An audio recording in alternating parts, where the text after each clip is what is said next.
but we're just with it. All right, so I'm going to share my screen. And here we go. And I just have this this slideshow here that we can go through. But basically, yeah, to be in the top 1%, you have to do what the other 99% won't do. So basically, as we know, the stats for agents is, I'm decline this call here real quick. The stats for agent is that in the first 5 years, 87% of them fail. So to not be in that statistic, we have to do what they're all not doing. We have to do something different than literally most other agents. So to be in the top, you have to do what most of them don't do.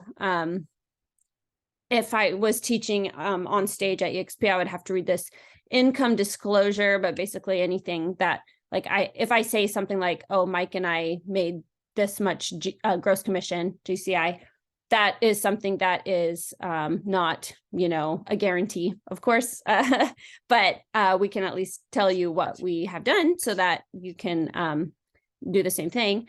But Mike and I have been married 7 years. He's in the military. He has been for, he's actually getting close to retirement. We have 4 kids, and so we are what's called a domestic team that leads a standard team. Did I hit record yet? Yeah, I did. Cool. And so that means that Mike and I are, a domestic team is when you're married to someone and you are treated as one agent within the company. So so we have one shared cap, and there's other benefits to being a domestic team.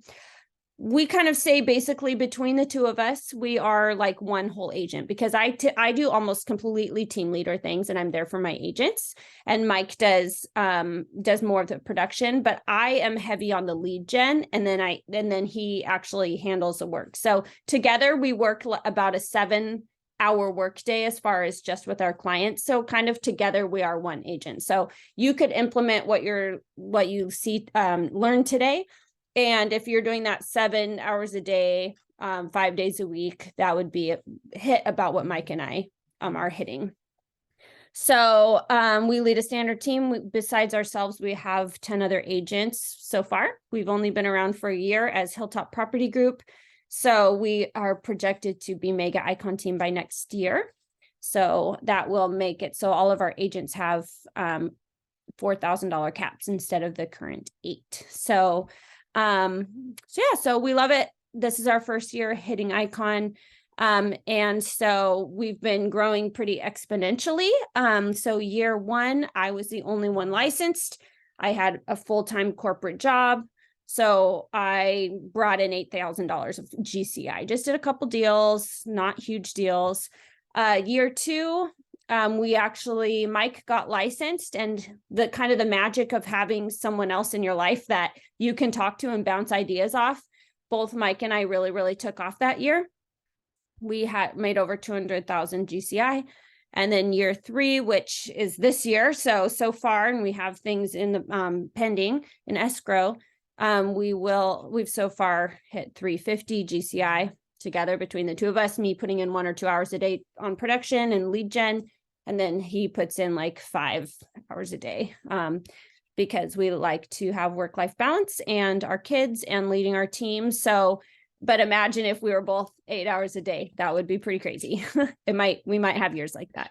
But we like to have fun. So like the key to our life, our business, how we present ourselves and why people want to work with us is we like to have a lot of fun. We take themed photo shoots like a rock band or superheroes. We recently did, awkward family photos. We lift our clients up during the photo. I mean, like, no one else has agents that will carry them on their closing day. Like, we try to, if anyone sees our team or sees just Mike and I, and we want to stand out, and everyone likes to laugh and have a good time, and we do too. And so if someone doesn't really like that, then we probably don't want to work with them anyways. So just to be authentic to yourself, whatever you like to, whatever person you like to be, to make sure that they see that, and it's going to attract clients to you that really, really, basically the quote is your vibe attracts your tribe, and that will include your clients. So, but that's what we do. We just like to have fun. And so we actually have 7 different kind of buckets of leads. These 7 things, and it's an acronym here for lead gen. These 7 things are actually how we get 100% of our business. We don't pay for any leads, and never have. So for our team, we do have like some callers, and we send that out to our team members. But as far as Mike and I personally, with those GCI numbers that I showed you, this is 100% how we do it. So I will dive into them. But yeah, so each one's lead gen, each letter stands for something.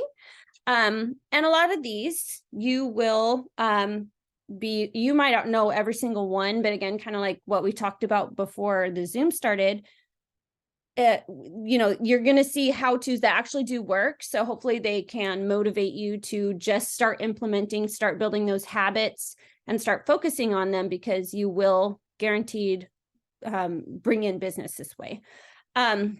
So the L is long-term relationships. So basically that is the sphere of influence. So family, friends, past clients, coworkers, if you currently have another job, if not, your ex-coworkers that you spent time working with for years. Basically anybody that's just in your sphere, they already know, like, and trust you. They are rooting for you. They want you to succeed. So there's so much mutual interest there that they are a perfect sphere to essentially farm. Just like you hear of like farming a neighborhood or farming, for clients, you can farm your actual sphere and continually be planting seeds and watering, so that even if they don't use you, they will send people to you.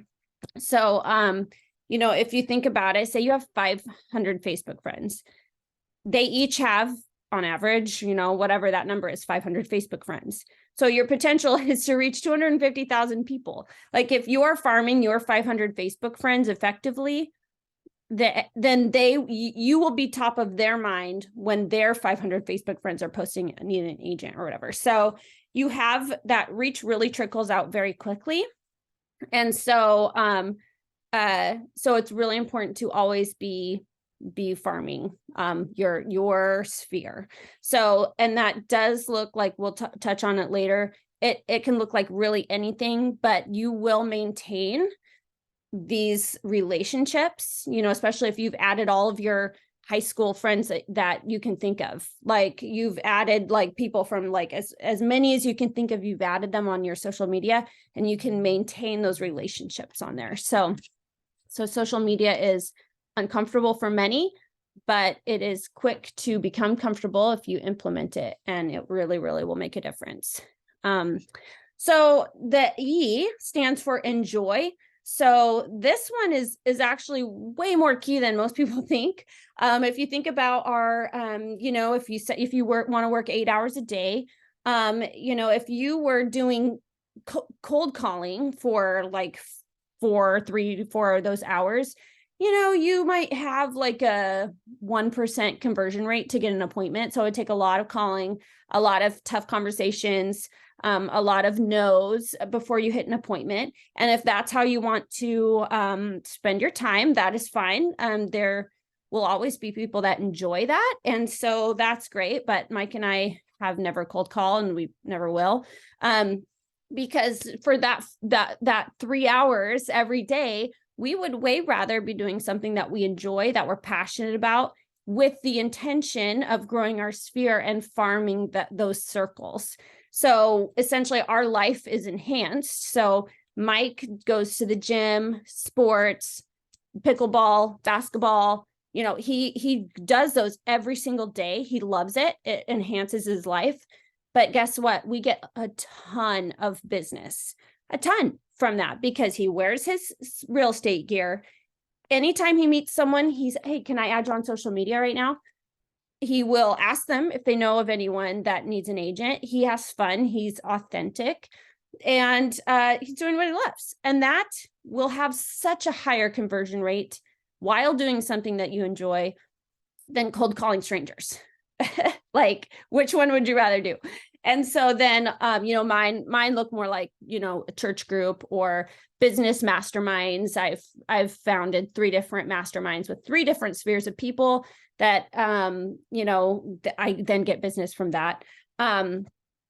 Church group, like I make sure I'm just going there doing my thing, but I make sure they all know what I do and they are reminded of it every single time I see them. I don't go in there purely with that agenda, but I make sure that it's sprinkled in and I get consistent business that way. And I'm doing what I already love to do and want to be doing. So kind of just, you get that idea where do you really want to spend your time door knocking all day? If you do, cool. I door knock too, because I love putting myself outside my comfort zone, but the high conversion rates that are enjoyable are going to be doing things you enjoy and if you're not intentional about it though, yes, that will not get you anything. So wearing your real estate gear.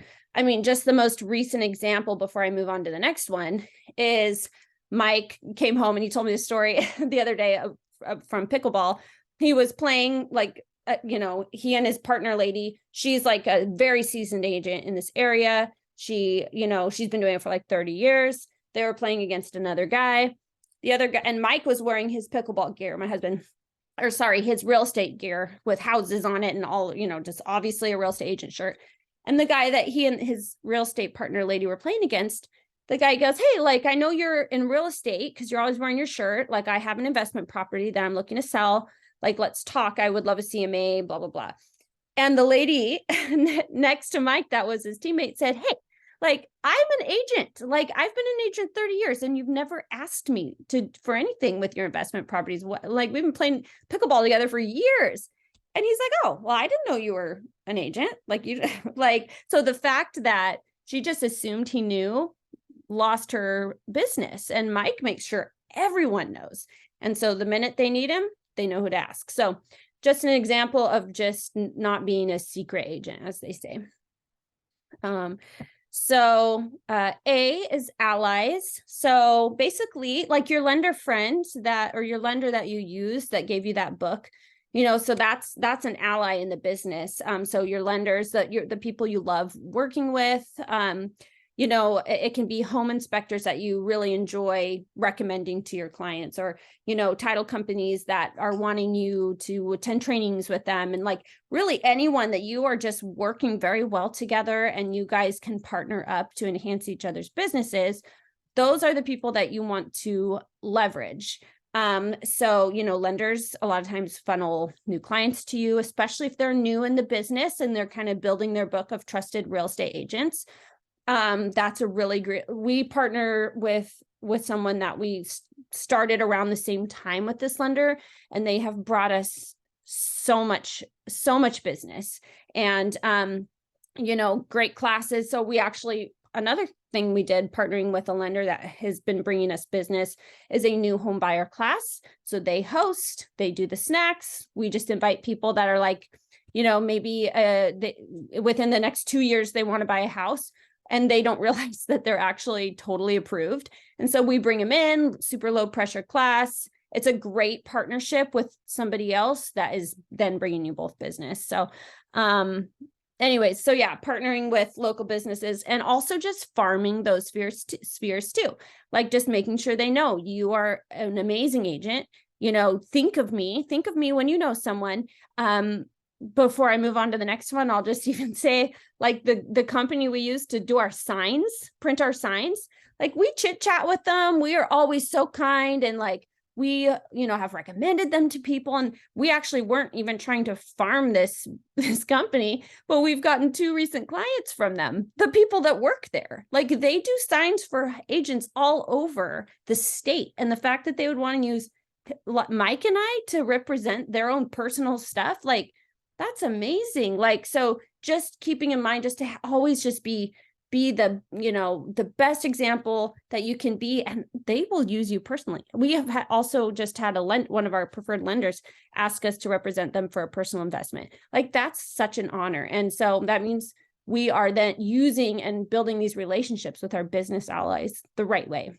So, just always keep that in mind and view them as just more than someone with a, a business that sometimes you use. It's so much more than that. So the next one is digital presence. I'm trying to see how many pages I have on this one. Okay, cool.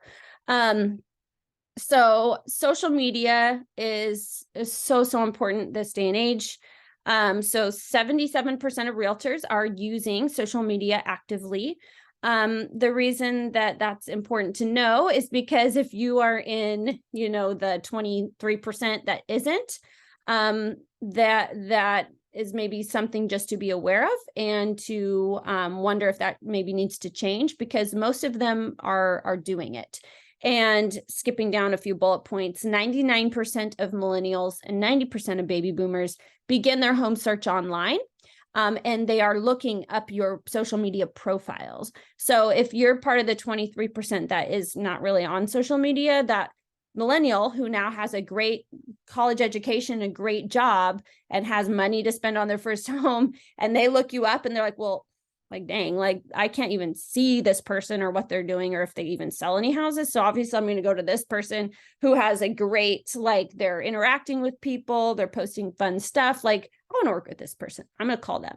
So it's just data.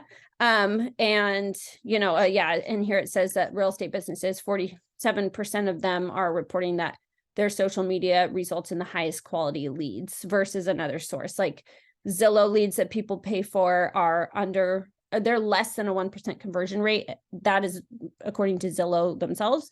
So we really want to focus on ways that it doesn't take a lot of time or money or effort. Like, what can we be doing that also still produces high converting leads? Because that's not a waste of time or money. Like that's what we want to look for. So, this is, just some pointers on what to do, just having your social media profile, professional headshots, having them make sure, either have it be the same photo across all the platforms, but just easily recognize that it's you.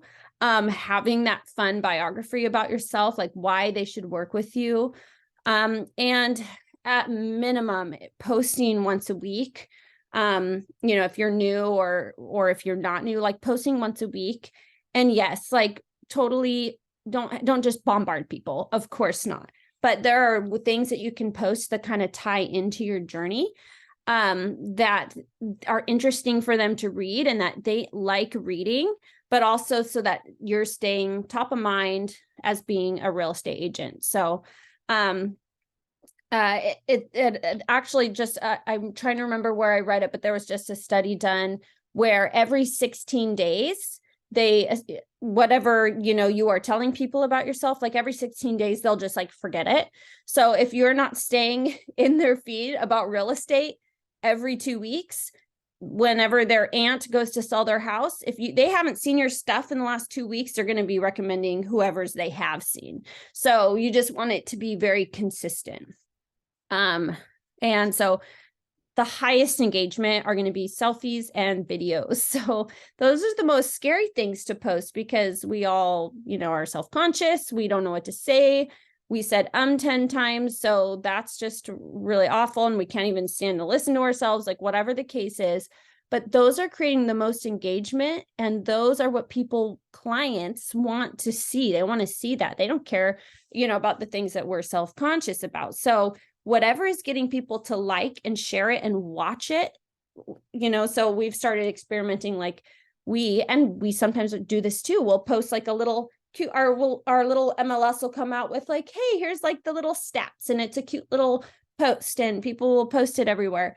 We have started experimenting with recording ourselves, just reading that data and posting it. And that gets a million times more engagements and clicks and views than, Sally, the agent that just posted that in a little social media graphic. Like videos will make a huge difference. And then, making a list, like if you are seeing people like, oh my gosh, I'm keeping you in mind, or, oh, I want to buy a house next spring, like write those names down, start the process with them now, like get that going, create a database. Don't let any comment like that ever go wasted for sure. Because as we know, like the next spring comes like that. And if they have another agent that they meet in the meantime, or their cousin gets licensed or whatever, you're not getting them. So be intentional about that. So the G is for give. So this one, of course, is optional. And this one, only do it if it's authentic to you. But if you can find a way to give back, make the world a better place, whatever, something you're passionate about, or a mission or a charity, those are just people love using people that are making a difference in the world and have a bigger, like, just a story bigger than themselves. So, something you can find ways to meet new people, get into new spheres, and, just find those new clients, as well as giving to organizations and charities. So I have some team members that partner with Humane Society and hold events, and people stop by and they're bringing by cat food and donations. That doesn't just happen though. She gets to know them. She gets their name. She adds them on social media, and she gets clients that way. So again, it's it being intentional. My team just did, and this was a basically free event to do. We went to a super busy food truck restaurant like thing, which has a bar and like 40 food trucks. And we set up it was the awkward family, like those, big glasses and holding cats and like the worst, most awkward photos, but a photo booth. And we just used a ring light and an iPad. And so we didn't pay some company to do it. We just did it ourselves, had a whole bunch of props from Goodwill. And we partnered with a foster family. So they came in, not a foster family like organization. They help foster kids. And they brought a booth. And so we were able to promote it. And we did a lot of live videos, and all these people were sharing their photos. It was basically free. There was an entire food truck restaurant of people that we didn't know coming up to us, that we were then getting to know them, getting their information for our database. We, passing out our business card, like doing all the things. Like that was an entire sphere that we never would have known otherwise. And so we did that by partnering with the mission, the foster kids mission. And we just had an amazing event, and we are getting business from that. So that's one we did last week. But anyways, so just being creative in ways to support them, and that will bring you new spheres of people you never would have met before. Then expand. I know I'm going through this really fast, but that way, it probably won't even take an hour. But expand is, this ties into all of it, but this is like the key. This is just the absolute key here. So to constantly expand your sphere of influence. So literally going through your day, no matter where you are. And as EXP, we can work from anywhere. So it is nice to be able to be home, but really putting yourself out there, doing your days, working at coffee shops or wherever, because you're going to want to expand your sphere at the least every week, but every day is recommended. Mike and I do this every day. Basically, and social media is really key for this. So again, implementing that will make a huge difference. We literally will add people to Facebook or get their phone number everywhere we go. Like I went, what day is today? Monday. Okay. So Saturday night, I went to, there was like a Santa crawl downtown. So all the people were wearing Santa hats and we're going like to different restaurants and bars. And it was just a really fun time. I met a investor. I have his number. He said, I'm looking to get rid of a house pretty soon. All right. Well, he's like, give me your business card. I'm like, no, his name was Carlos actually too. And I'm like, no, I'm going to take your phone number and I'm going to text you. And he's like, oh, okay. Gave me his phone number. I texted him and we're connecting on that. So, I mean, that was in line for a drink. Like it's everywhere we go. And we don't just give them a business card. I actually don't carry business cards anymore because I was finding myself just handing them out and then nothing would come out of it. So now I get a phone number or add them onto Facebook right there. So expanding it everywhere, grocery store, if you go to the gym, like whatever you're doing, expand it. And they can be complete strangers, and you would be shocked at how people just love to connect with you. And they're flattered that you would want to keep the connection going. Like one of our, favorite stories, it says here, the creek story. One of our favorite stories is that Mike and I had all of our kids. We were down at the creek in the summertime, and there was another family there, and we noticed they were just like super similar to us. They were like talking to their kids the same way. They were making their kids wear life jackets just like we would. Like, we were just kind of, and so we were talking and blah, blah, blah. And then we left, and Mike and I were like, oh my gosh, we blew it. We should have gotten their number.